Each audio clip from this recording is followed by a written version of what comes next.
We are live. Welcome back to another live Q&A with myself. This is my Carnivore Rambling segment. I'm joined today with Colt Milton from the US. I've actually been on his channel before in quite a few hours of videos, so we've had a good discussion about bodybuilding and the carnivore diet, which is really quite cool. It's nice to know that someone else around the world's doing the same sort of thing that I'm doing, so it's pretty cool that. Anyway, Colt, how you doing? Doing great. Yeah, no, I think we could count on like one hand the amount of people that do our macros and actually step on stage the way that we do, right? Yeah, sounds about right. Yeah, I'm going to look through the chat now and see if we've got any questions. This is a live Q&A, but we'll probably have some discussion throughout because Colt and I haven't really spoken properly in quite a bit of time anyway. Yeah, and we're live on my Instagram too, so if anybody has any questions, Wendy, thanks a lot for joining. Schwarzenegger, thanks a lot for joining from Turkey. Appreciate you, bro. Yeah, any questions that you guys got, go ahead and throw them in. Jonathan and I will try to answer them. Not making so I'll try and chuck them up on the screen as well from this end. Happy Flex Friday to you too, Wendy. This lady's got some big biceps, bro. Careful what we say on here. Oh yeah. We've got Andrea. She's popped in. Nice to see you, Andrea. How you doing? We've got Bruno. So, a fun fact: I spent about 4 hours today trying to sort out my camera, my green screen. I didn't get that successful with it, but it's better than what it was before. So I've tilted my light slightly further towards me. Right on. I'm actually sat about 5 feet away from my camera, and I've got a thing here, which means I can do some pretty cool stuff like that. So that's pretty much how I'm getting it all in. Behind me, I've got a green screen, which is just basically cardboard green sheets of paper that I've blue tacked to the door. Because I did have a like a curtain thing, but that was just rubbish. I think it messed up the lighting too much. And also adjusted loads of settings. I spent ages trying to get this a bit better than usual, but it's best I can do for now. We've got Jamie in the chat. Nice to see you, Jamie. And Marwin again. Nice to see you, Marwin. So, Colt, what are you doing at the moment with bodybuilding? And you still, I guess you're like starting your off season now? Yeah. So the long-term goal is what all of our same goal is, right? To become an IFBB pro. Realistically, to do that, especially naturally, that will not happen anytime soon. That's a 7 to 10 year project to be able to put on that kind of muscle. Any faster than that, I'm just gonna ask for an injury or health issues that I'm just not really okay with having. So for this next year, I was able to definitely look the best that I ever have on stage from 2 different angles. The first show was definitely the leanest, and I achieved basically the leanest paper thin skin look that I possibly could that first show. And then 2 months later, I changed my macros from keto to carnivore to fill out as much as I could, which always makes me gain weight. I retain water, but competing in the NPC this year was a lot different. I didn't realize how much they valued mass, even over conditioning. So my placings got better throughout the year. Not necessarily that my physique improved that much, but I just got a better feel for what the judges were looking for in that short amount of time. So for this next year, I'm, to be honest, completely burnt out from competing, but absolutely loving coaching. And so the shoe's on the other foot right now. My wife is actually the competitor. She's competing on a meat-based, all ketogenic diet. And that's where my passion is. For me, once a bodybuilder, always a bodybuilder though. So yeah, no, I'm still tracking my macros all day, every day to the T, but it's just right at 4,000 calories. So basically, figured out throughout the day. And then depending on what my goal is the next day, if I'm going to be focusing more on conditioning or more on strength, whatever my body necessarily needs at the moment will dictate what my macros are the night before, because I'm basically like on 1 or 2 meals a day. So the goal for this next year, physique wise and bodybuilding wise, is to try to stay, I'm saying this right now, but to try to stay around 195 to 200 pounds. I don't really like how I feel. I don't really feel healthier when I get over 200 pounds. So I like to stay there, want to see my abs all year round, just like all of us do. And so I find that a lot easier on a ketogenic or on a meat-based diet. And then, I figured while we were doing that, but like I still need to have some sort of an immediate goal, just because that's what drives me and that's what like keeps me going every day. And so my next goal, our next goal, is this little girl laying at my feet and I are going to be running a marathon together this year. We decided that on the first of the year. Okay, if we're not competing anytime soon, we need to do something else. And so, what's it going to be? And so, that's what we decided to come up with. So yeah, this year is going to be seeing how running a marathon goes on a meat-based diet. Certainly not. I'm not built to be a runner. I just enjoy it because it's therapeutic and it's a type of cardio that we really, really do like. It's great for the dog too. And so feels like it's more of a team thing. But yeah, that's going to be the mission for this year. And then after that, after we get Taylor on stage, probably start looking at how to put on that muscle that we need to become an IFBB pro. And like I said, that's going to take a long time, but I think it can all be done with minimal carbs. Yeah, I guess we'll find out. So. Yeah, we'll see. Like my goals are probably a lot more.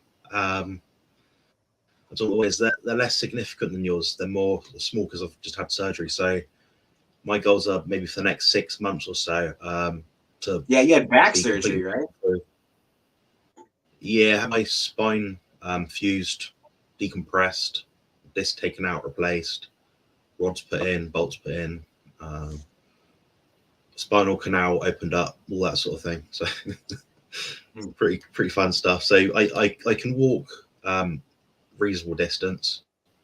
So I'm probably gonna look at just getting back to base somewhere I was before. So being able to cycle to and from the gym, be able to walk the dog. I've got a Labradoodle and he's full of energy. So when I'm walking him, I don't want him pulling me too much, like twisting me. So that's like an endpoint goal. Yeah. One thing I do want to do, which is not really performance based, but I want to get 90 kilos of fat-free mass and do it whilst being under 105 kilograms of like total body weight. Because that would put me at my best ever, I think. And I'm not actually far off now from my most muscular, whilst being, not overly fat. So I'm quite surprised, but I've actually been doing that just by eating loads of dairy, funnily enough. It seems to work all right for me. But yeah, I'm probably around about 15% body fat at the moment. So dairy makes you flare up too, as far as inflammation, and it's just not something that. Yeah, so I think that it affects your blood glucose a lot, to a fair degree anyway. And I think when you're trying to pack on like real mass, like beyond what would be like naturally acceptable, to be like a big bodybuilder, you've got to have a higher insulin content like throughout the day kind of thing. I think that's quite a big thing because you've got to have an influx of energy and you can't just put in loads of fat and not enough protein because you're not going to build upon those layers of protein. So I think you have to gradually increase it. And right. The way I'm doing that is just having some dairy, just chucking it in. I mean, I tolerate it fine. Yeah. Don't get ill from it. So yeah. Where's your macros at right now, bro? Like what ratio? I'm quite sedentary at the moment, so they're about 250 protein, maybe 40 carbs, so a lot of dairy, and maybe 200 fat. So it's not a massive amount of food for me at the moment, but I'm quite, I'm not moving a lot. I'm probably doing about 2,000 to 3,000 steps per day, but I'm spending most of my time looking at the computer, so like, when you're coaching people, you spend a lot of time on your phone, on the computer. Yeah, you're focusing more on coaching this year instead of competing too, right? Yeah, I mean, the thought of me competing is completely impossible. I'd probably seriously harm myself if I was to compete this year, so I wouldn't do it. Now, could I get into shape this year and be in competition sort of shape? Probably, but I'd suffer a lot for it, and it'd be a suffering that would take away from my span and health span, so I wouldn't choose to do it really. But yeah. I'm looking to compete again. Sorry, what did you say your macros were again? 250 protein, 200 fat, and about 40 carbs. So you're like calories. So you're like at 3,800 calories or something like that? No, it's about 3,200, I think. Oh, okay. I guess, but I don't look at calories. I actually made a video today about calories where I was debunking the hell out of it for about 20 minutes. I've cropped loads of it out because I think I just rambled too much. But Yeah. yeah, I think you'll enjoy that one when it comes out. Honestly, I think As soon as you change your as soon as you change your macros, in my experience, it's been it changes. I'm not denying the law of thermodynamics by any means, but it definitely changes some things hormonally and with water manipulation or something to where if you've been using the same macro ratios for a certain extended period of time, just doing the opposite of what you were doing before will break you through that next plateau without even changing your calories. So I'm not. yeah, we know that because calories don't compute. I mean, if we look at Sophie, for example, my partner, she's gone and lost about 22 kilos at this point, lost a significant amount of body fat, and she's raised her calories in that time. And she's drug free. She doesn't do cardio. Yeah. She just weight trains. I've just manipulated the proteins and fats. So I think you've noticed that yourself. Because I follow you on Instagram quite closely, obviously, because I like to see what you're doing. Because it's always interesting to see what other people are doing that are in your sort of space. So I look at your macros and stuff. Because we're pioneers, man. We're just like lab rats. You know, this is it's just yeah. We're all just trying to experiment, aren't we? Really? Yeah, we're just trying to experiment, really. So that's what I think. That's why I think it's cool because I can see what you're doing quite regularly, and I can see it how it reflects in your physique. Like you're a bit fuller sometimes. Like you're always full of energy, but your physique is a bit like rounder at the moment. No, I'm more muscular. You think I'm full of energy all the time because whenever I am full of energy, that's the time to be on Instagram. Whenever I'm not full of energy, that's the time not to be on Instagram. Yeah, I'm always about the same, I think.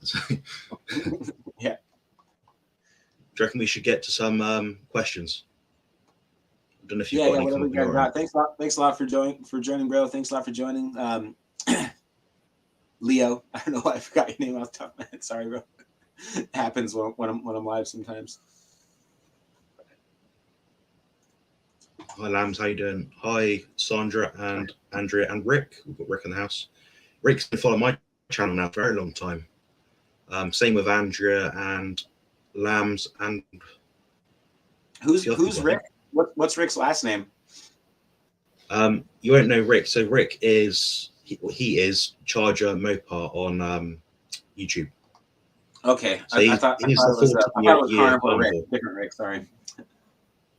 Yeah, he's the 40-year carnivore that's been doing like beef and the occasional fruit for like decades, basically. He's a pretty cool guy. I like him because he's he's very neutral, laid back. Like you can tell he's had the absence of like ill health. Yeah, and like the idea to him of like being unhealthy doesn't make sense because he's never been ill. So it's quite. I like hearing about people like that because it inspires me quite a lot. Right on. All right, we've got a question here from Zbigniew. So I'll read it out. Gents, have you noticed or did you know if there are any differences, positive or negative, in fasting, being carnivore, and on the standard American diet? I'll let you go first. Okay. Let's take a step back and may I ask why you're intermittent fasting? Is it for fat loss purposes? Is it for the other health benefits that you'd like to experience and you're trying to figure out, is this easier on a carnivore diet or is this easier on a standard American diet? I'm assuming that you're American based on the last word in that question. No, Zbigniew's Polish, and he's on the carnivore diet. He's been doing it for a long time. He's looking for like he's into like body recomposition basically. To gain a bit of muscle, lose a bit of fat. Gotcha. Okay. Yeah. You know, sir, I don't notice a huge difference in terms of my physique really. Is in terms of meal timing. Meal timing for me is more performance driven. So it's performance and lifestyle driven. All right. So throughout the day, I just flat out do not have time to eat 5 meals like a bodybuilder really should. You can build muscle on one meal a day, but that's a really slow boat. And I think Jonathan would agree that science definitely proves that having protein throughout the day is a faster way to build muscle. Not that you can't build muscle on one meal a day. You certainly can. It's just way faster if you're spreading it throughout the day. If your goal is to optimize muscle growth. I'm an endomorph, and so I'm not gonna, and so my goal is more so conditioning throughout the year than it is bulking. I can put on muscle relatively quickly and relatively not easy, but faster than most people can. But getting lean and staying lean is always very, very much of a challenge. So one meal a day obviously helps you to consume less calories overall, which hopefully Jonathan and I don't argue too much about this because calories definitely do matter. They definitely do, but it's just so complicated to explain it into science that tracking calories a lot of times shouldn't be where the focus is in terms of actual instead of actual macronutrient ratios and where you're sourcing your food from. But in terms of the rate of fat loss, I notice no difference whatsoever when I do or do not do intermittent fasting. For me, it's more of a lifestyle thing. And one more thing on that too is just a warning around intermittent fasting. I am someone that has struggled with eating disorders my entire life, and so whenever I've in the carnivore diet has been something that's really helped me through that the last few years. But up until that point, I had tried intermittent fasting on basically every variation of every diet you can think of. Intermittent fasting on paleo, intermittent fasting on keto, intermittent fasting on the standard American diet. And I think especially if it's a standard American diet, that's the most dangerous way to go about it. But it can create a very unhealthy mentality around food when you restrict when you think you can and cannot eat based on a fat loss goal. So for whatever that's worth, I would suggest if you are going to do intermittent fasting, that you do it for the reasons that I suggested, which is because when I load up that much protein at one time, my workout the next morning is amazing. When I when I structure my meals this way, it's more conducive to my lifestyle because I'm so busy throughout the day. I really don't even have time to eat and sit down and enjoy a meal until right before bed.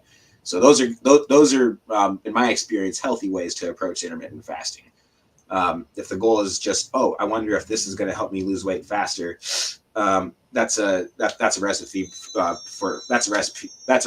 disaster. Yeah, that's fair enough. You made some good points because it is subjective on what your own experience is at a time. So for me, fasting right now would be negatively indicated. I'm trying to rebuild my spine, so I'm not going to put less fuel in the tank at any point. I want to be stocked up on fuel. I wouldn't want a reason to be in a deficiency at any point, so I wouldn't do that. Yeah. And it would be easier on a carnivore diet because you're more fat adapted, so you wouldn't have as many issues because, how many people are doing intermittent fasting and eating, standard American diet versus those doing a carnivore diet? More people, like even Colt as a bodybuilder, he's doing, I believe, 2 meals per day. Now, if he is on a standard bodybuilding diet, with carbs and all sorts of sugar in it, then he'd probably be eating 3 or 4 meals per day, just because he'd feel crap all the time. So it's going to be easier. Yeah, 100%. Brilliant. All right, we'll get to the next ramblings. Good evening, fellow dairy consumers. Yeah, this is like the one diet in the world where you get a green light for dairy. Every other diet in the world is like, no, you can't have dairy. No, you can't have dairy. No, you can't have dairy. Carnivores, we get to eat our dairy. Yeah, it's mad that. Rick, I enjoyed your interview with Dave from the No Carb Life very much. Looking forward to your own content. Rick, can you send me this interview or something? Because I haven't seen this yet. I need to add it to my watch later list. Random question. What kind of music do you listen to? Your turn, Colt. You have a go. My turn on the music, man. That's like asking what's your favorite Bible verse. It's like, where do I start? I would say Bon Jovi is my favorite all-time band. Lately been listening to a lot of worship music in our workouts, and I've been into reggae lately. There's this artist named Kabaka Pyramid. He's an Ethiopian artist, I believe, but I love his music. It's something that energizes you, but it's also really laid back, and so it's it gets me going, but not stressed out. I used to listen to a lot of metal in my workouts, and that was all great until let's see, this point last year was like the busiest point in one of the busiest points business wise in our entire life, and we tried transitioning all of our clients from the old school Excel spreadsheet way to this new app that we thought was going to be like giving everybody a better workout experience. And that was like the biggest, that was definitely the worst business decision that we made last year. The best business decision that we made this year was getting off of the app and just going back to spreadsheets and everything that was working in the first place. But it was a super stressful time in my life, and ended up in the hospital with a stomach ulcer. And so, I mean, I just don't know when to stop. Like I like to work really, really hard. I do. And so, that's the point where I was listening to a lot of heavy metal music to get myself going, to keep myself energized throughout the day. And then eventually I just got to a point where I was like, whew, we don't need more energy. We need to relax and chill a little bit and just take things one step at a time. Yeah. So yeah, reggae music is like super therapeutic. Really resonate with their lyrics and everything too. Yeah, music is. I mean, I like orchestral music and anything epic, and imagine like Lion King or anything that sort of gets you fired up for a workout. I quite like that sort of thing. I don't like heavy metal or anything which stimulates me a lot. I find that more irritating. So what I'll usually do is when I go to the gym, it's like I'm, I don't know, preparing for battle or something. So I'll be listening to like epic music. Then I find that there's a point in my workouts where I just get fed up of music and sound. So I have my headphones on, but that's just to cancel out all the other random sound going on in the gym. Like to be also like in tune with myself. So I like to hear my own heartbeat, hear my own breathing, sort of thing.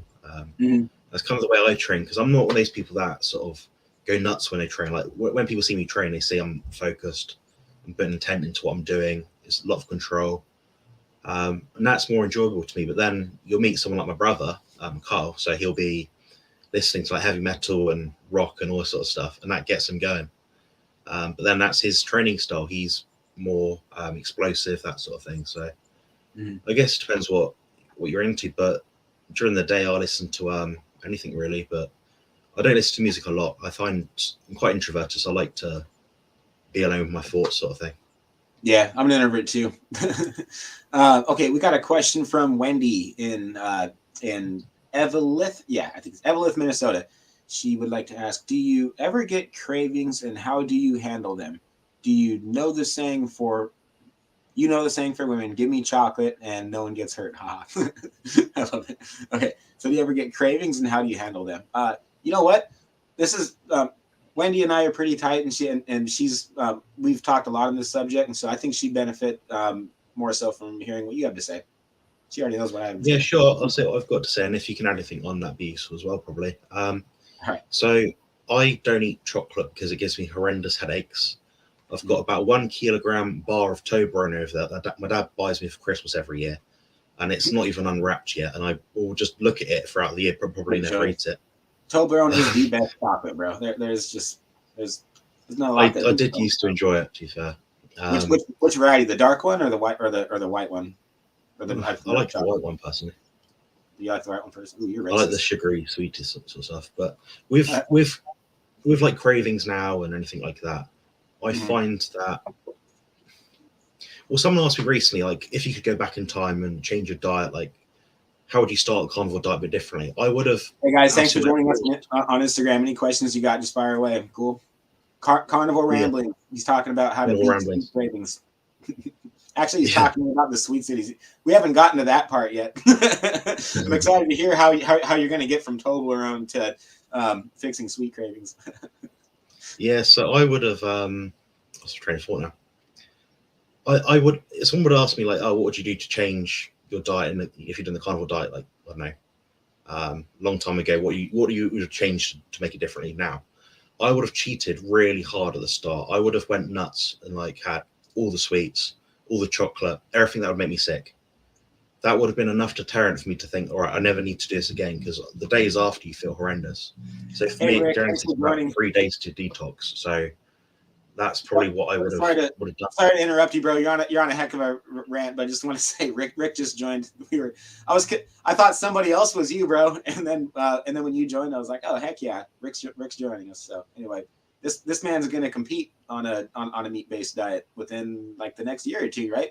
I think in the Masters category. So yeah, man, any questions that you got for us? Meat-based. This is Carnivore Ramblings live Q&A with Mr. Jonathan Griffiths, carnivore bodybuilder. Yeah, probably just one person I would get in touch with about cravings or anything like that is definitely someone called Pim Johnson. So that's PIMJANSSON, I believe. She's the partner of Bart K, Professor Bart K. She has a Facebook group called Life Without Cravings for Kick-Ass Ketovores, I think, something like that. You'll find her if you just type in like Kick-Ass Ketovores or something. And she has a free group, so you can join it. You can watch her videos. She's got live Q&As. And she is a food addiction coach. That is what she specializes in. So she would be much better to speak to about this sort of thing than I would. I think everyone's path is individual. So I'd probably throw loads of ideas at you, but you wouldn't find out what works for you. So, you'd know your own mindset going into it, and you'd probably find something that works, I think. Yeah. Awesome. Thanks for sharing that, bro. So, Mark Ennis from Ireland is joining. Hey, buddy, how you doing? So he's doing his first competition too, also on a meat-based diet. What's up, pal? We call each other pal. That's our thing. But yeah, he's gonna be one of the new ones that helps put carnivore bodybuilding on the map. You know what I mean? is he the guy you showed me? Yeah. I think I told you about him. I think we were talking before. As a matter of fact, I'm publishing. Yeah, that's cool. As soon as we're done with this interview, I'm publishing a podcast with him and Wendy and Wendy and me all talking together. And I was about to push the publish button last night, and then I had a client show up, and then I didn't have time to finish it. And so anyway, yeah, we'll be publishing that like within the next hour. Thanks for sharing that, bro. Is it cool if I just piggyback off of that with a couple of our go-to? I think this might be helpful. Some of our go-to favorite like keto sweet snacks, because Toblerone is definitely not keto. All right, yeah.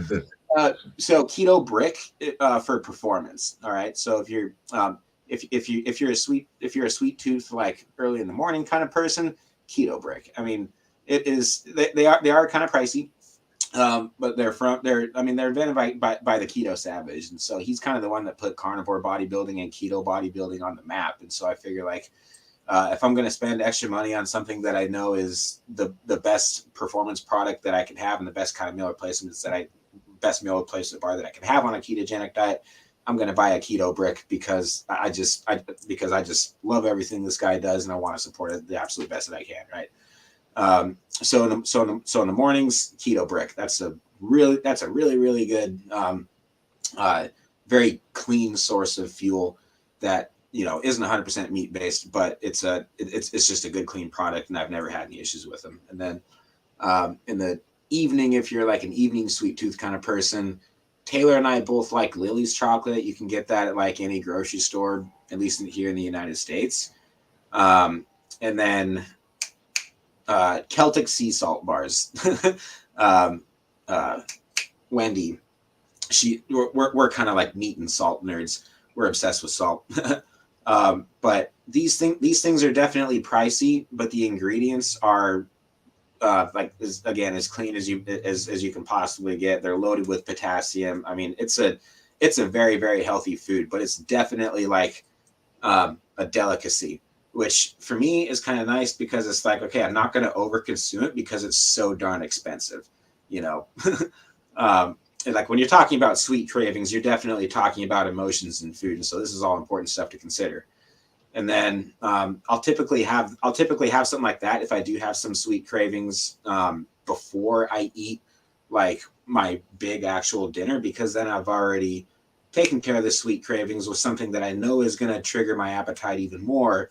But then 15 minutes later, I have I'm hydrating more if I feel like I need to, and maybe have like a glass of tea or something, and then have my big meal after that, and then my sweet cravings are definitely taken care of after that. So hope that's all helpful. The Celtic bars are definitely those are top dollar. But they're worth it. So it depends on most of my viewers are from Europe, I think, so we don't have cheaper option would be Lily's chocolate. You can get that like any grocery store.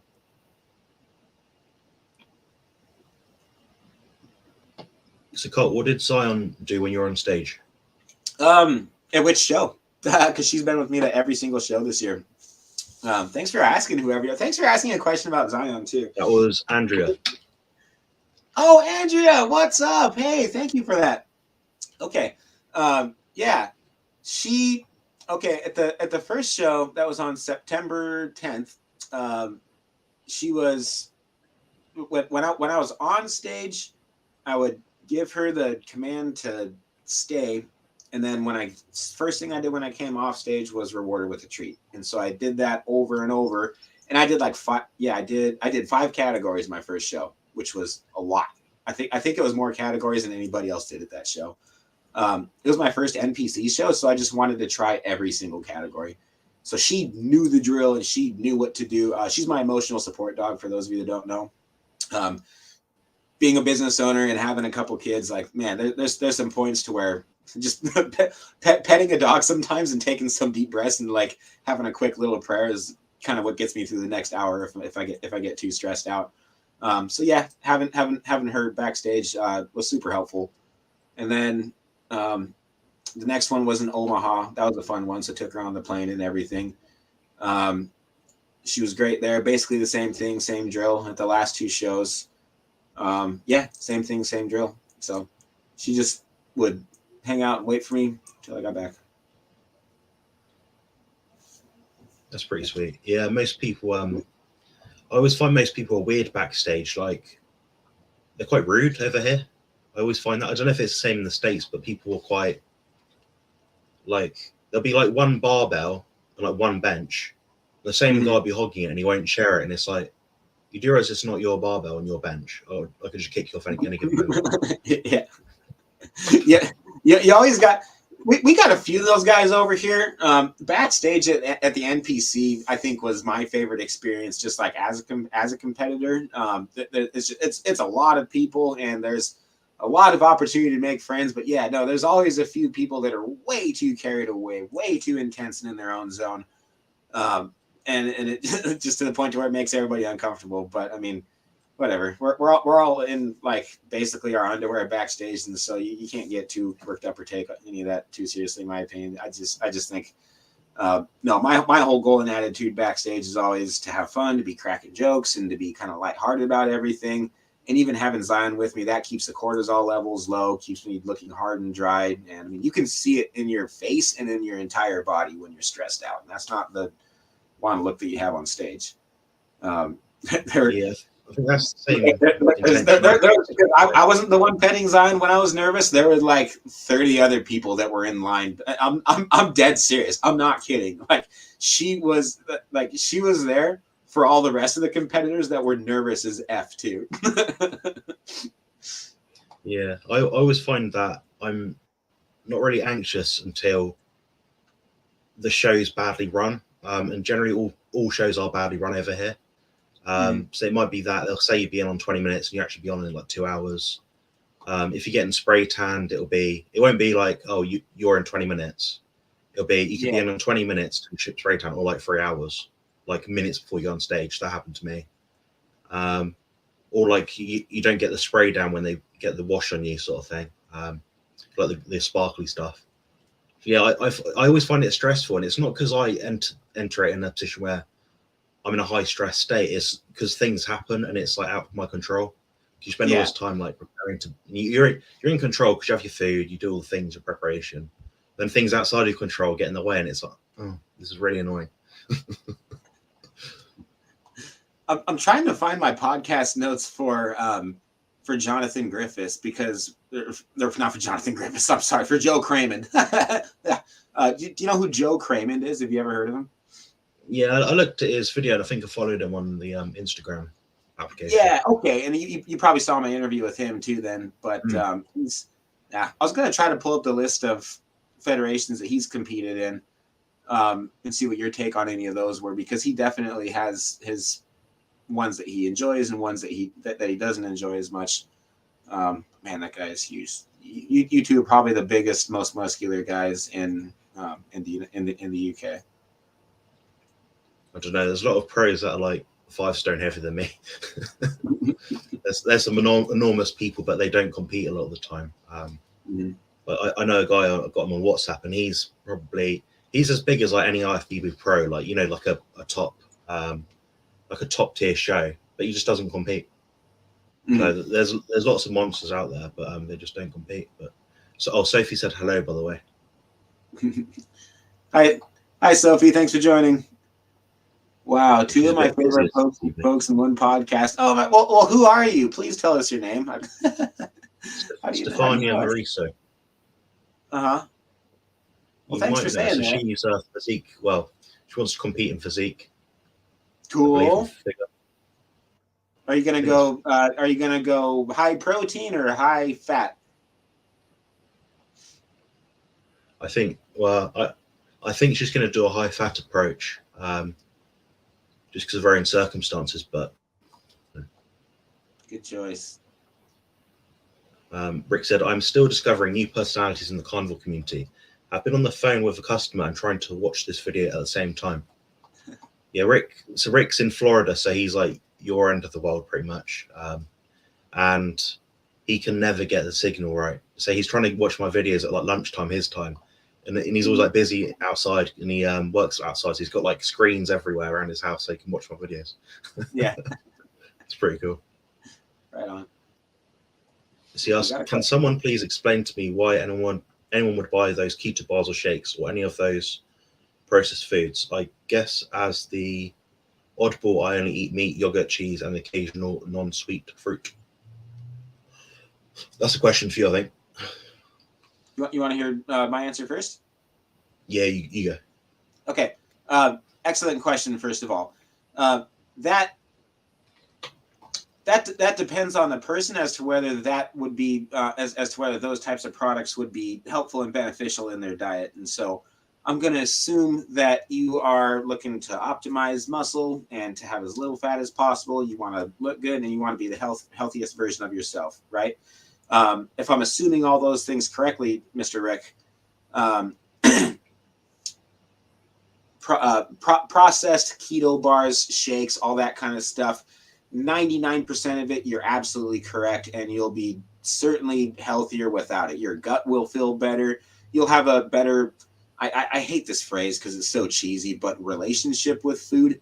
The more that you can eliminate anything processed, and if what do they say? If man ate it, don't eat it. I don't know, something like that. But if there's a difference between what man made and what God made, and what's actually natural, and what your body, feels like it's nourished after it eats it. And so, I certainly feel and perform the best without any processed foods whatsoever. But I'm a human being, and bro, like Valentine's Day is coming up, and I'm not, and I'm married, and so I'm not gonna eliminate all kinds of food that isn't exactly just meat and salt. Even though when I'm eating meat and salt, that's my healthiest, best. That's when I have the most mental clarity. That's when I feel like that's when I feel like I'm really banging on all cylinders and kind of kicking butt at life. When I throw in anything processed, it can throw me off a little bit, but yeah, it's worth it sometimes.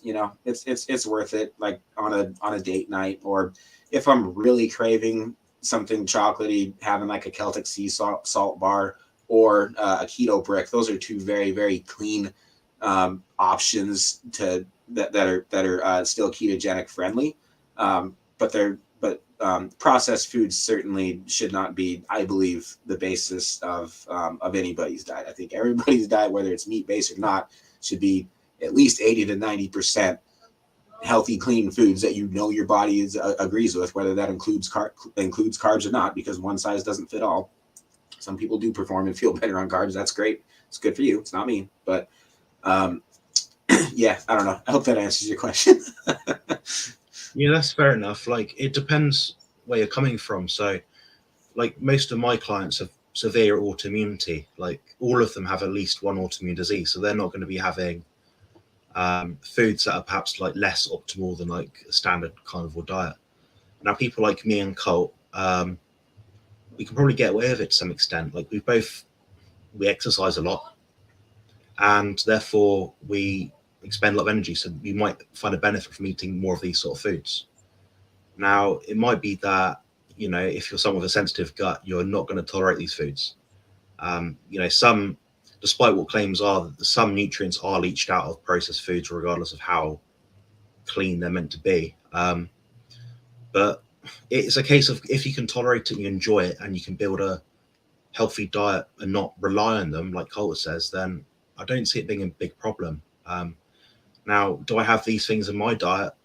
I make my own sort of versions of these things that are cleaner. So it might be protein pancake, which might be maybe egg, cream cheese, and protein powder. So the worst thing in that might be the cocoa in the chocolate, or the maybe like the artificial sweeteners. Outside of that, it doesn't really appeal to me. I mean, it would have appealed to me when I first started in the diet, so I would have like transitioned with these sort of things, because it's makes it more approachable. If you'd say to someone, just eat beef and eggs for forever, it's going to be hard to do for a lot of people. So I think it could be useful transitionally, at least.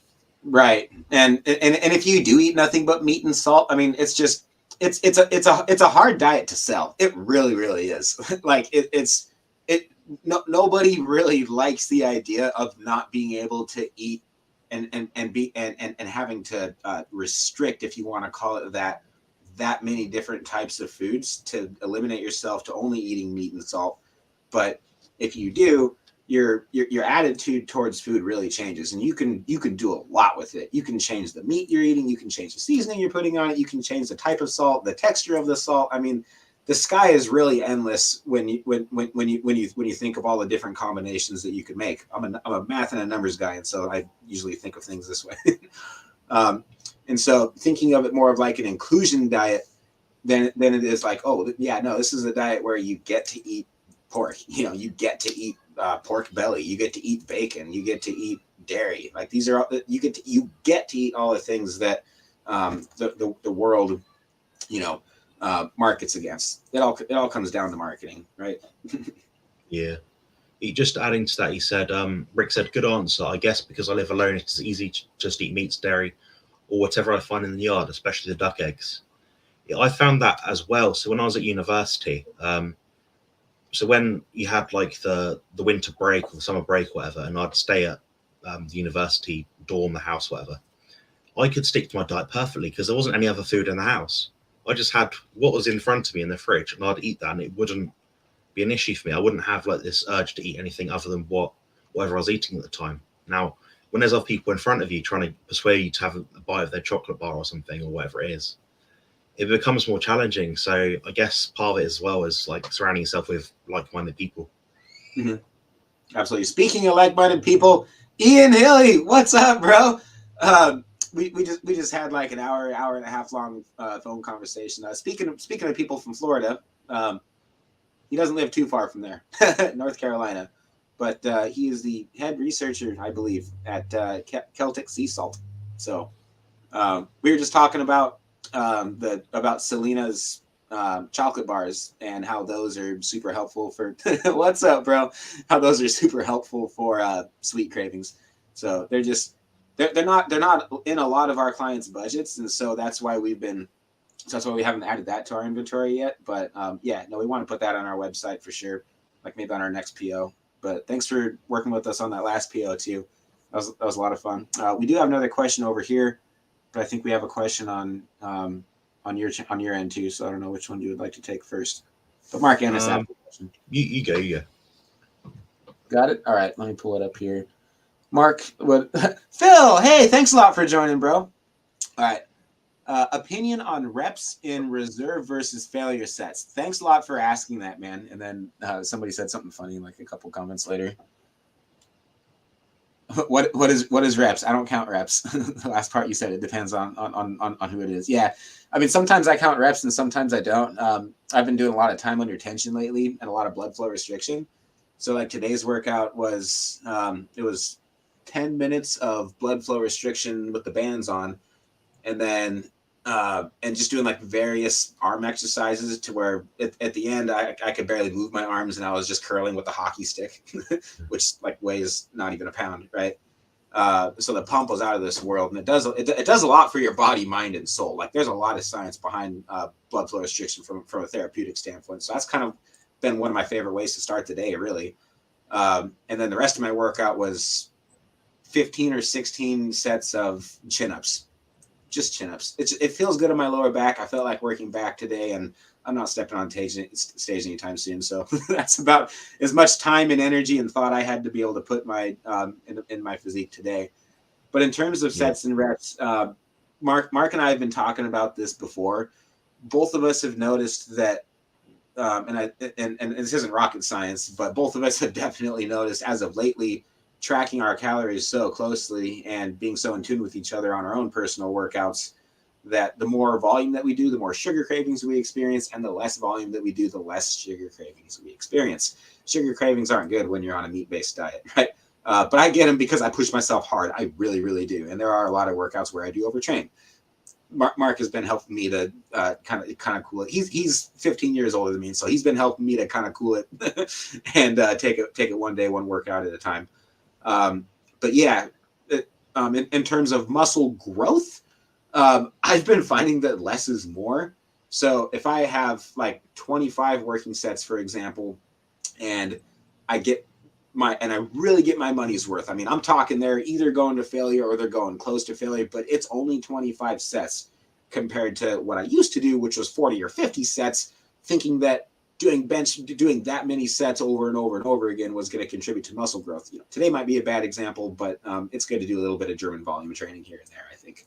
So, but in terms of muscle growth, that's what I've noticed. In terms of caloric burn, I mean, I still think that many working sets is complete overkill. If you're in the gym that long, you should be doing more mobility work, more cardio, low intensity cardio, in my opinion, and spend your energy there instead of just more working sets. That you're kind of beating a dead horse at that point. Now you're just really hurting your joints. You're setting yourself up for injury, and you're setting yourself up to throw yourself off your diet. And if you throw yourself off your diet, you are screwed, especially if body recomposition is your goal, because you're probably walking a pretty fine line. And if you get off of your diet, then you just don't know if you're consuming enough calories or not too many calories. So yeah, I would say overall, knowing when to stop in terms of how much volume you're putting in is a very, very wise move for long-term health and long-term success in this sport, whether you're actually going to step on stage or not. But crap,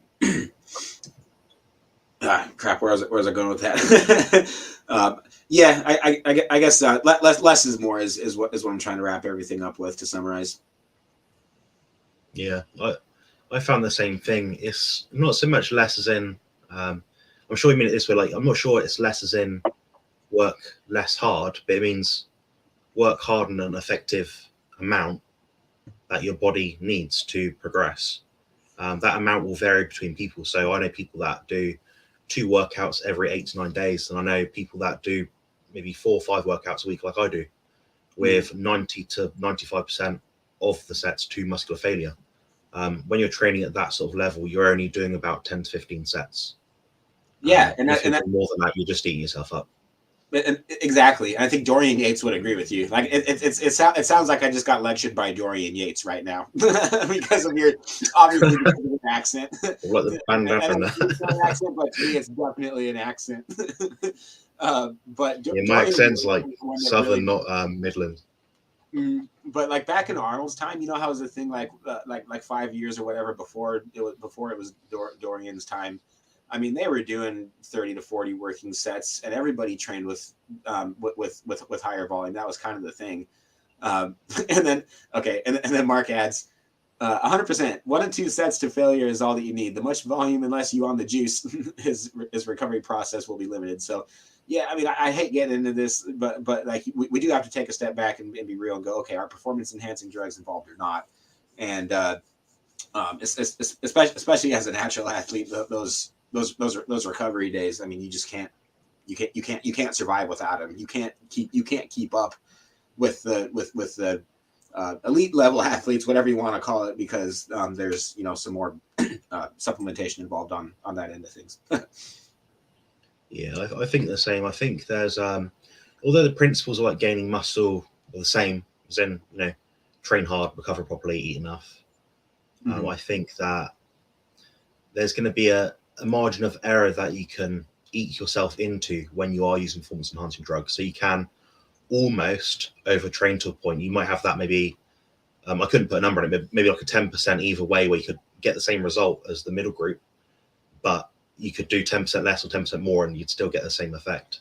Mm. Like not Yep. being perfect, essentially. Mark would also like to ask, if you take the main set all out failure, why do another? Yeah. Oh yeah, that's a rhetorical question. They were on the juice. I'll see if there's any more questions on my end. Oh, and then I think Andrea asked if Zion was on a leash backstage. Yeah, if I remember correctly, yeah. No, I definitely had her on a leash, not because she needed to be, but because it just looks irresponsible. It looks bad if she's not on a leash. But like normal, just like day-to-day lifestyle, she never is. On our run this morning, she Australian Shepherds are kind of different. Anything command wise to where like you're telling them to do something, they really thrive off of tone of voice and off of positive affirmation and off of emotions. So I've tried training her just like normal people train, like they're normal dogs, whatever that means, which is by like straight up commands. And then there's I guess I've been getting better traction training her with just making sure that we're on the same page emotionally, and making sure that she knows that I have her back. I know that she has my back, that I would never hurt her, and vice versa, and that there's unconditional love. That's if you have an emotional support animal, you probably can really relate to everything that I just said. Um, and so um, and so in terms of like training without a leash and stuff like that, I've been getting a lot better traction, focusing more on rewards than punishing her for what she's doing wrong. Punishment always backfires. I think on most dogs in general, but certainly on Australian Shepherds. Let's see, It's all I think we got what you call it, classical conditioning, isn't it? That psychology. Mm-hmm. Yeah, we got another question over here. Wendy would like to ask, do you like triple drop sets? Whoa! And do you have favorite exercises for that? Not just double drop sets, but triple drop sets. What about you, I'll bro? have Do a go at this one. you want to answer that? And I'll you, have a you're go at okay, this one. Wendy? Because I mean, it might be better for our listeners on Instagram, if they can't hear you as well, to maybe go to your channel. So where would they go there? Yeah, just that's composition consultant. So just type it in YouTube, 2 words. Be live for probably another 10, 15 minutes or so, and get a few more questions. So yeah, Yeah. about that one. So triple drop sets. Yeah, I and so think we that put this in your workout plan, and so I think she's probably asking like what your approach to drop sets is. But yeah, Wendy, if you can hear Jonathan, great. If not, go to composition consultant, just like it sounds, all one word.com. I'll make sure I put that in the comments next time. Sorry. Okay, you got the floor, sir. All right, so triple drop sets. Useful for time and tension, yes. I prefer time and tension with the same amount of load, so I prefer rest pause sets. I think that if you're doing a triple drop set, in the case that you're starting at, say, 100 kilos, maybe 80, 60, 40, 20, or whatever it happens to be, I think by the time you drop to the bottom set, the weight is so low that you're barely activating any muscle fibers. So although you're getting the fast twitch because your muscles doesn't know weight, I think that the exercise itself is almost a waste of time.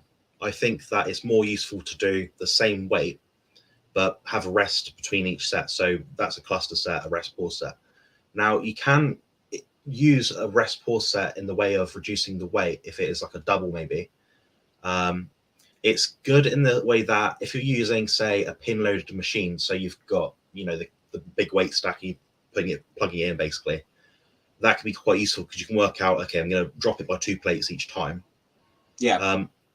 I just think if the caveat is you have to still use a big enough load or heavy enough load when you're doing the lightest drop set. Mm-hmm. So that's kind of my own view on it. Do you feel like you get 10 times better of a mind muscle connection by that last set on however many drops you're doing during that set? Yeah, I think you kind of mentioned earlier about occlusion training. So I did do that earlier today, actually, because I'm maxing out most machines at my gym, so I'm having to find ways to I'm sure you are. The weight heavier. Well, it's frustrating. I was doing machine dips on the bottom weight, and I was putting the occlusion wraps around my arms. The first set I maximized what I'd usually do for reps, but the second set, what do you call them? Are you talking about blood flow restriction? Are we talking about the same thing? yeah, the band, the bands you wrap around your arms and legs. Yeah, so I found that was very effective for me. The first set was normal. The second set, the lack of oxygen that's being replenished, wow. I literally half the amount of reps I did, and I was quite shocked. So I think that was effective. It's useful for for preventing injuries, so you're not lifting ridiculous loads. Or in my case, you're not having to lift ridiculous weights and have nowhere to go in terms of progression. Yeah.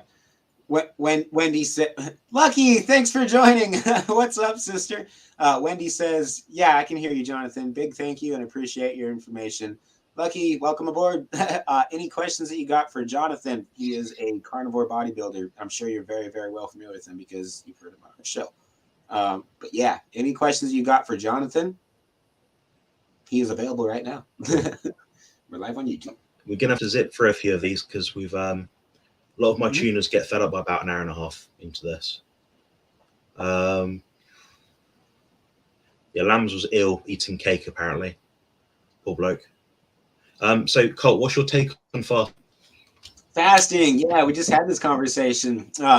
So there's when it comes to fasting, from a health and a if you have a faith, like being able to do it for that reasons, those are all wonderful reasons to fast. If it's conducive to your lifestyle, like you're just a busy person that doesn't have time to eat 5 meals throughout the day, intermittent fasting is awesome. That's a great way to approach food, and there's certainly a lot of health benefits. If you're approaching it from a weight loss perspective, that's a very, very slippery slope.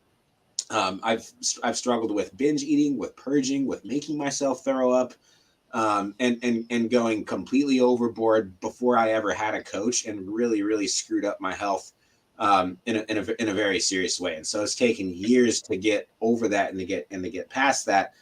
And being on a carnivore diet and a low carb diet has been very, very helpful. Eliminating carbs has been extremely helpful in getting past that. So my warning is on fasting. If you're doing it for fat loss purposes, that can create a very, very unhealthy relationship with food, restricting when you can and cannot eat because you're trying to lose weight faster. It doesn't make you lose weight any faster. If you think it makes you lose weight faster, you're probably experiencing a better calorie burn because you're in a calorie deficit, or it's making you hold less water or something. But it doesn't make you lose weight any faster than if you spread that same amount of food throughout the day. So if you're somebody like me, like that's kind of the ironic thing is I do intermittent fasting right now. Basically, I'm pretty much on like a 16-8 split. So my first meal will be just a big bowl of bone broth with whatever meats I feel like putting it in there. A lot of times I like to throw organ meats in there. So that'll be around 30 to 60 grams of protein, depending on how much protein I feel like my body needs after my workout earlier in the day. And I try to have like 50 or 100 grams of fat, depending on what my activity level is going to be like throughout the rest of the day. I own 2 businesses, have 2 kids, and so like you never know what is going to happen and what's going to change in our schedule. You got to be prepared for anything. And then then my huge meal is the last thing that I do right before bed. And like I'm so stuffed and so tired after that, like I just can't really do anything besides sleep. So yeah, that's basically my fuel for the entire next day, and it works. I'm not cutting right now. I'm maintaining my body weight on 4,000 calories a day, pretty much on the dot every single day. So I know that all other variables are accounted for. But in terms of meal timing, that's what works best for me, and I think that's been the healthiest way that I've been able to approach meal timing and intermittent fasting. Hope that helps. Yes, good answer. I think Lambs has already seen my 2 videos on fasting, so I probably won't expand on that. But all I'd say is it's a practical thing. If you're someone that works all day, you eat, once in the morning, and you can sleep fine at night, and you don't feel hungry at night, just eat once a day. I know a lot of female competitors that are trying to do like a carnivore or a keto diet. They'll try and do it by having like 4 or 5 meals per day, but they're very small. I think the amount of meals that you have each day should be reflected on the amount of food that you have to take in each day. So, for example, it's not always cut clear like that, because obviously Colt is eating 4,000 food labeled calories of food. I'm eating about 3,200 labeled food calories. I'm having 4 meals per day, but I think if I was to have, say, 5,000, I'd be on 5 meals per day. So I'd definitely increase it. But a small lady would probably be doing 2 meals a day, because I think that doing these micro feedings, so you don't really hit the spot, and I don't think you signal protein synthesis that well if you are a very small person. So I think there's scalability to it. That's my take on it anyway. Speaking of muscle protein synthesis, Mark would like to ask, protein timing and timing around your workout, around your training, does that matter? What's your take on that, bro? Protein before and after your workouts, do you need it, or can you fast throughout your entire workout and just eat a big meal like 8 hours later? Does it make a difference? I think you kind of touched on this earlier. So it depends on your performance. So for me, when I wake up in the morning, I'm quite dehydrated. So I prefer to have a meal in. So that will have the electrolytes, the fat, the salt, the protein that I need that I may have lost overnight. So that'll help refuel me. Now, if I was to try and do the same workout fasted, I don't train as well. That's my personal thing. But then I know some other people that can train fasted brilliantly. So it's very individual in that regard. And that's the only way that I can train. I cannot train with even a keto brick, anything, just nothing. Have to be 100% empty stomach, but well hydrated. Yeah, I think as well, I don't think there is an anabolic window. I think that's completely false. I think the protein synthesis you get over the course of a day is most important. If you look at the amount of muscle protein synthesis you get after you have workout, they say it's like 24, 36 hours. So you're looking at a full day of recovering. Now, if you're just focusing on that 1-2 hour gap either side, you're missing out on the rest of it. Now, I think the difference between having 1 meal versus 4, assuming you had the same protein, fat, carb, grams, whatever, I think that ultimately is negligible, is a small, minute difference. But I think when you scale up the size of the athlete, more meals is better because you'll digest and assimilate better. I think walking around stuffed each day with 4,000 calories in 1 meal probably isn't great for a lot of people. I think it'll be hard to train in that sort of state. There's people that do it though. I think I'm not going to put words in this man's mouth, but I'm pretty sure that Robert Sykes eats when he's on 1 or 2 meals a day. He'll have his biggest meal a few hours before he trains. And I don't know how you can do that, man. I eat that much food, and I'm going to bed. Lucky says I like to train fasted too. Yeah, I mean, I used to train fasted for years. I was doing intermittent fasting for I think 4 years at one point.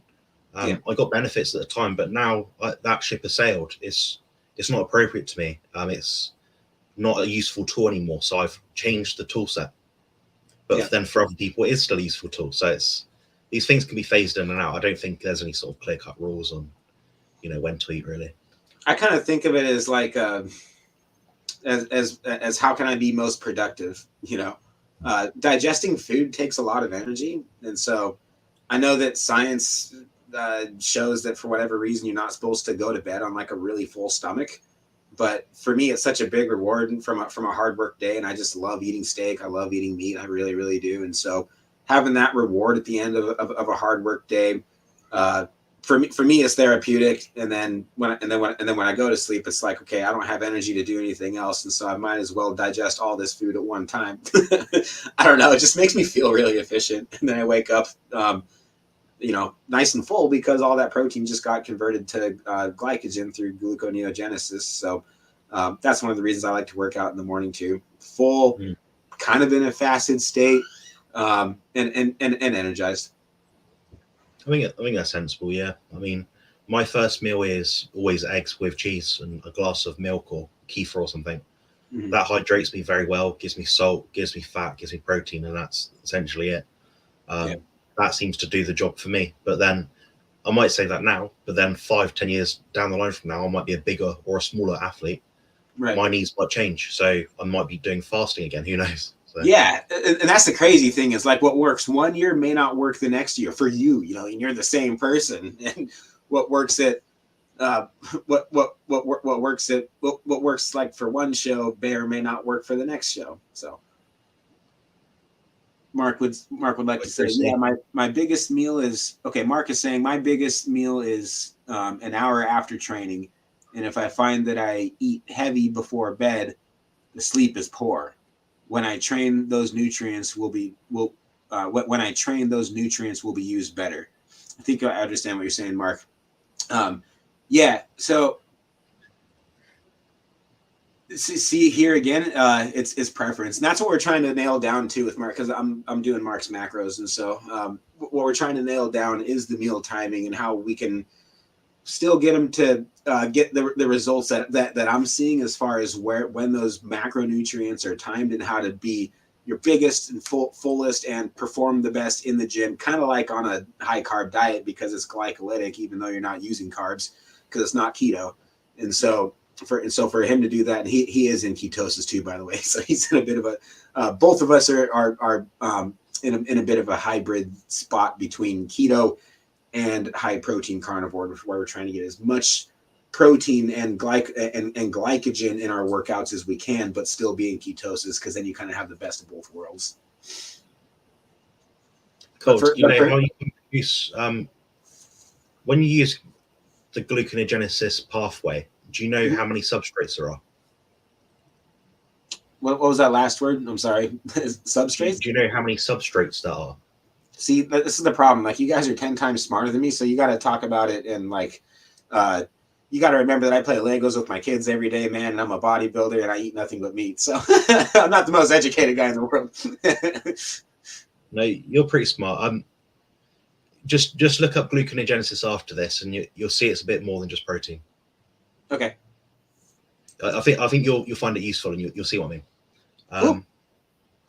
Yeah, I mean, I did do the high protein thing, didn't I? I did 550 protein and 150 to 200 fat, and I got into contest shape doing that. But then I was oxidizing the excess glucose because I was doing 3.5 hours of exercise every single day. I was like doing a slow walk, a cycle, a weight session, slow cardio on the machine sort of thing. So yeah, I could get away with that. And I think if I went back in time, I probably would have done none of that stuff, just done the weights and walking the dog, just ate less protein. I think that would have done the same job, to be honest. I think we better adjust that too for anybody that like doesn't know us that well. But yeah, no, both of us live very highly active lifestyles too, and so I mean, I got so much to do on the phone as far as like phone calls and social media, and I try to keep myself active because I like moving. I do my best thinking, even if I'm just going for a slow walk on the treadmill, than just like standing still in my office. But this is a spot to be interviewed because I'm not out of breath, right? But yeah, I mean, both of us are eating like 4,000 calories a day, but we're also putting those calories to use, you know. Yeah, it won't apply to many people like what we're doing. It's unusual. I'll try and get through a couple more questions quick because it's building up on a little bit. We're going to open up a big can of worms, but I like this question. Yeah, what you got behind you, Colt? Favorite one that's on the shelf? Definitely one of my Bibles, if we be completely honest. Jerome's a science man, but I don't know his religious persuasion. Yeah. Okay. So let's try to stay on topic then. If we're gonna go meat based, I would say this one here. This was basically my gospel in my Bible as far as bodybuilding goes for a good 6 months, and just I had my own ways that I wanted to do things where like I'm like I wouldn't necessarily do my diet that way, but this is Ketogenic Bodybuilding by Robert Sykes. It's not just one of the best nutrition and sports books that I've ever read. It's one of the best books that I've ever read. He's like me. He's not a scientist. He's not, he didn't go to school for this kind of stuff, but he has mastered it. He is basically his own lab rat. And has just perfected ketogenic bodybuilding in a way that I've never seen anybody else do. And he's able to teach it in a way that somebody like me can understand. This book here, The Carnivore Code by Paul Saladino. I mean, it's awesome, but it's not really my style. It's such a heavy research book that like I kind of get lost after the first couple pages in it. Robert Sykes is very effective in his communication skills of being able to take something very complicated and being able to simplify it in a way that's very practical. So yeah, ketogenic bodybuilding, whether you're a bodybuilder or not, you just want to be the best looking, healthiest version of yourself. You can't go wrong with this book. Hands down. I'll share my books quickly. Yeah. I just had to grab them from my pretend bookshelf, which is just my desk basically over there. Probably, can't see, biochemistry, instant notes, probably. So I refer back to these. These aren't sort of the books that you sort of read through, but obviously you just take notes and you think, well, that was interesting. For me, it was anyway. You'll like this one. Exercise physiology. I think this is the Catch and Mercado one. So that's quite a cool book. I paid only like equivalent $5 for that, so I'm quite happy with that. But that's got some really useful notes in it. I like the books that you can look into and you can find about a specific topic. So I was looking at this one for a reference on, I think it was group training and how it affects body composition results. So I found some studies on that and I found it really interesting. Mm-hmm. Yeah. But then I have some like other books, but they're not very interesting. Mark just said something real cool, man. I want to share this in the comments on my Instagram live. He goes, Jonathan and Colt are the reasons I'm doing this. Two legends. Thanks a lot for saying that, man. I'm gonna tear up, bro. I don't know who he is. He needs to connect with me. That really means a lot. I'm quite endeared by that comment. What's up? I'm quite endeared by that comment. I need to know this man. Yeah, you know what? You should interview him next. You guys would have a really, really cool talk, man. And I would love to be just sitting back and asking the two of you questions, really. Yeah, that's cool. Yeah, you two remind me a lot of each other.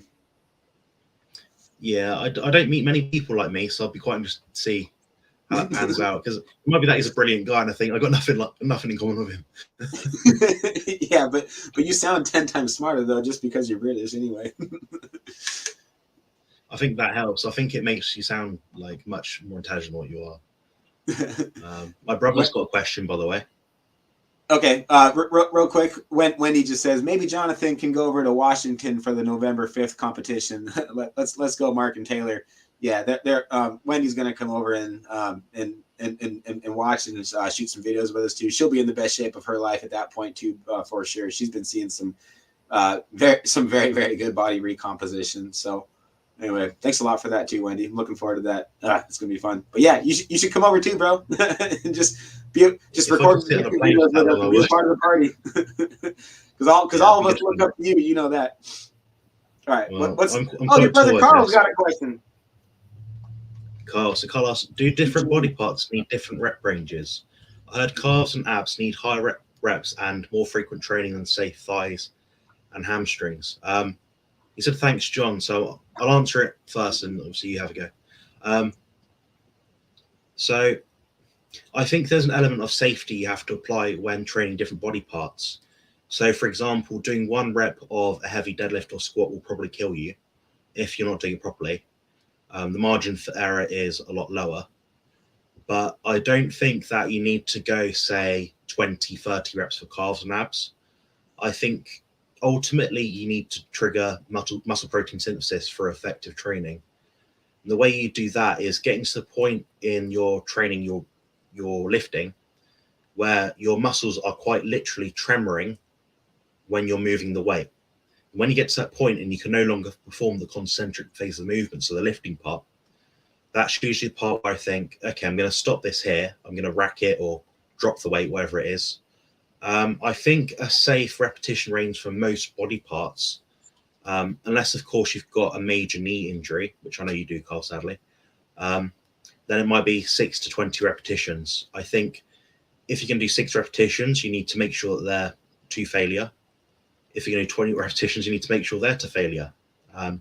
I think that having the exact ranges of, everyone does like 6, 10, 12, 15, 20 reps. I think people miss out on the other repetitions. So what happened to 11? What happened to 13? What happened to 14? What happened to 16, 17? I know Colt does training now where he doesn't count all the reps. He does more time tension. So perhaps that's a more effective way to look at it sometimes. It's not always the repetition number that's important, but the amount of tension you can put through the muscle. Yeah. And like I said, for me, it's somewhere between 6 and 20 repetitions. I go by feel. If my knees feel bad, I won't be doing 6 repetitions. If they feel fine, it might be close to 6, but that may be on an isolation movement where I'm not straining my own spine because I've got a spine problem. So it's very subjective, but that's my take on it. What do you think of? Yeah. I 100% agree with everything that you just said.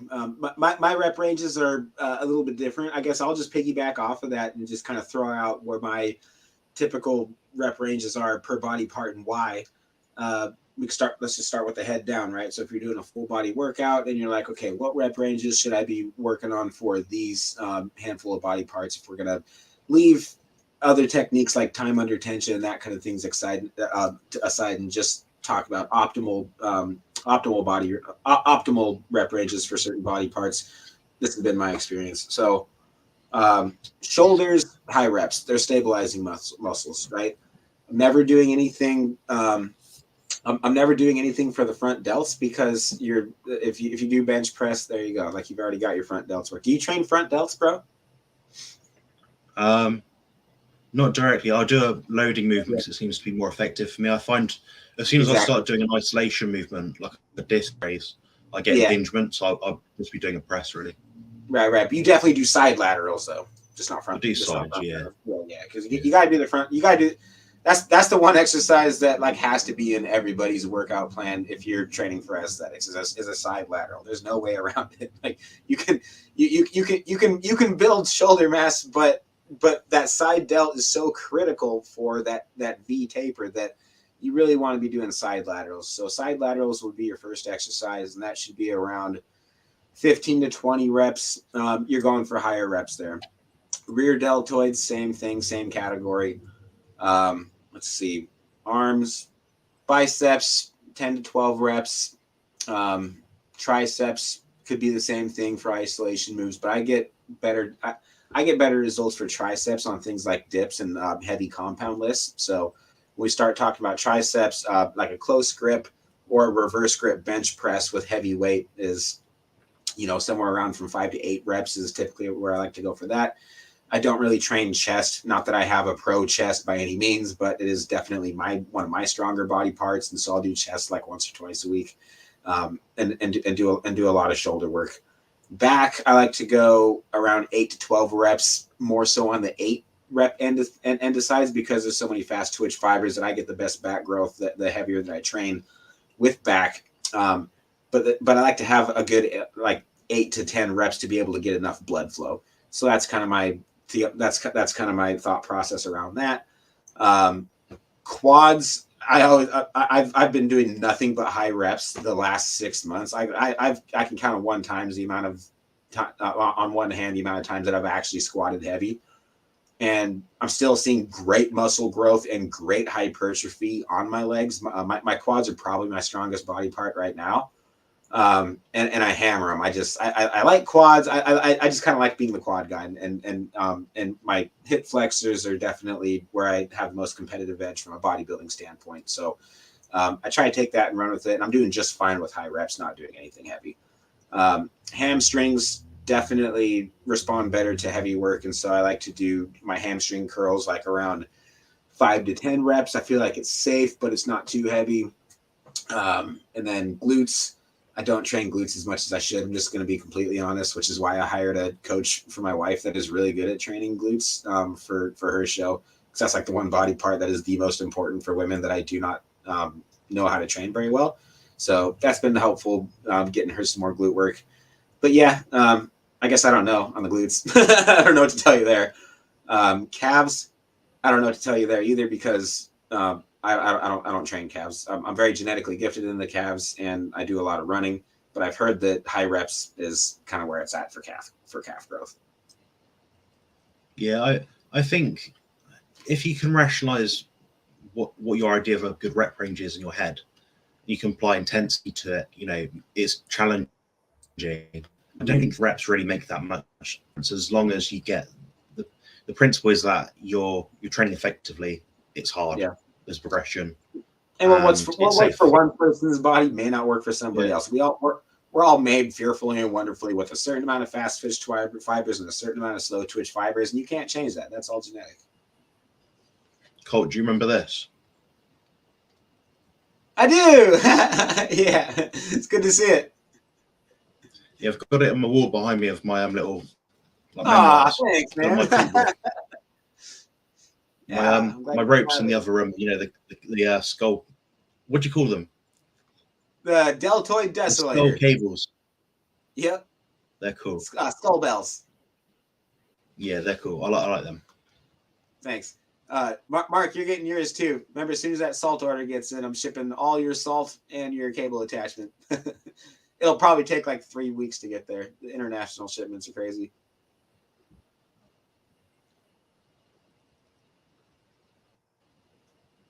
I missed one of Lamb's parts of his question, apparently.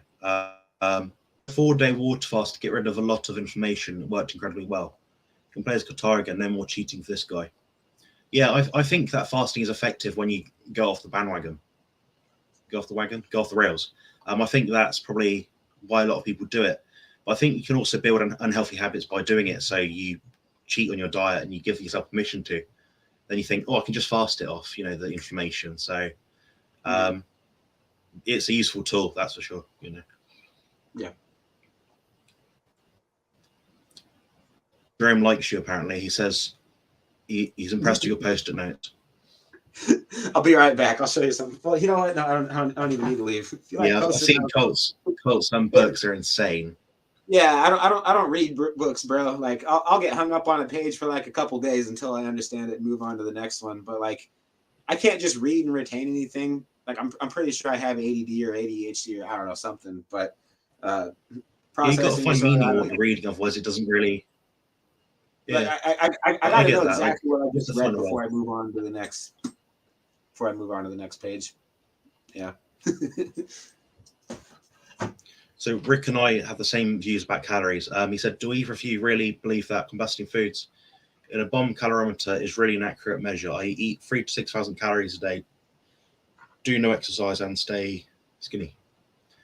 Rick, you need to wait for my upcoming video on calories. I completely demolish it. I want to be on this guy's diet. If he's eating 6,000 calories a day and not exercising. I want his diet. Yeah, whatever you're doing, sign me up. I'm just kidding. Yeah, I mean, regardless of the whole calories thing, Rick knows my own views towards it. I don't think it's the most useful measure. But I will say that when I was 125 kilos, so I was big. I was 275 pounds or something. My calorie intake by food labels was 6,500. I was eating an enormous amount of food. My body fat was staying the same though. So it kind of tells me that our metabolism is very adaptive. I know it for myself. So whenever I go on a diet, I have to make larger adjustments to get the same result as time goes on. So part of what I'm doing now is I'm trying to find out how small of an adjustment I can make sometimes to make the biggest difference. And that's ultimately what we're trying to do. We don't want to be dieting on no food because that's not fun, is it? Yeah. Absolutely. Do you have a response to this? Danny Conway just joined. We have a celebrity in the house. I recognize that lady. Yeah, thanks for joining, Danny. Yeah. No, this is a keto carnivore coach from California, horseback rider too. Great physique, awesome channel. Just type in Danny Conway on YouTube. You see all kinds of cool stuff.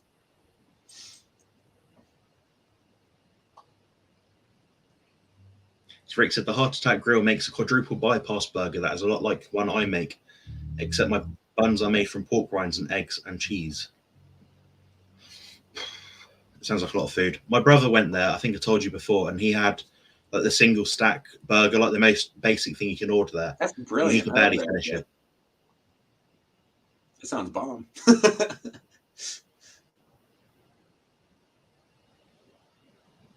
With the red back on your chair, it looks like you're wearing a bandana. Like that. I should have worn my bandana too. I didn't know you were gonna wear mine's over in the gym. I can go grab it right now. This is like a snood, so it's good for keeping your ears warm in winter, and the sweat off your head when you're like in the gym or something. We put it around your neck as well, so it's quite handy. I'm just using it today because I've got blonde hair. It affects the green screen lighting, so I get like fluffy bits all over my head. So I just wanted to do it as an experiment today to see how much the lighting made a difference. But usually I'd be like, well, I'm nearly bald anyway, but yeah, usually I'd be nearly bald. My brother said thank you both. Brilliant. Absolutely. Anytime. That's all on my end anyway, Cole. Do you have any questions from your side of things? No, I think we're over here. We've been going for a good hour and a half. That was a lot of questions too. Thanks a lot, everybody, for everything you had. And I guess you're gonna keep doing this on your channel. So everybody that's listening on my Instagram, thanks a lot for joining. But check out compositionconsultant.com, and that's where you can find out more about Jonathan. Carnivore bodybuilder. He cast the vision for me. You're kind of the one guy, bro. On Instagram. Thanks. Yeah, you're kind of the one guy to that this last year. You and Robert, I was like, okay, if these two guys can do this on a meat-based diet, I can do it too. And I don't think I could have done it without you guys really casting that vision for me. I did it for a very long time as well. Like I think I've told you before, but I was dieting for about 18 months before my last competition. You know? I was on it for a long time. Yeah. But I found that I could get back into shape very quickly. So that's not ultimately what kept me on the carnivore diet. What kept me on was like the cognitive benefits. So having like autism, chronic fatigue, I don't function very well usually, but I function much better on this diet. So it's a strong enough deterrent for me to choose not to come off it. Mm-hmm. So that's kind of where I sit now, but I can see all the benefits from the body composition standpoint and like bodybuilding, all that sort of thing. Yeah. All right. Well, I'm going to head off now. Cole probably will too, because he's got a busy day ahead of him. Oh, yeah. Please follow him on Instagram and also subscribe to his YouTube channel. He does much better quality videos than I do. I believe it's Skull Bells TV. Is that right? Yeah, it's just like it sounds, all one word. SKULLBELLZ. Brilliant. All right. Cool. Cheers, guys. Thanks very much. Thanks, guys. God bless y'all.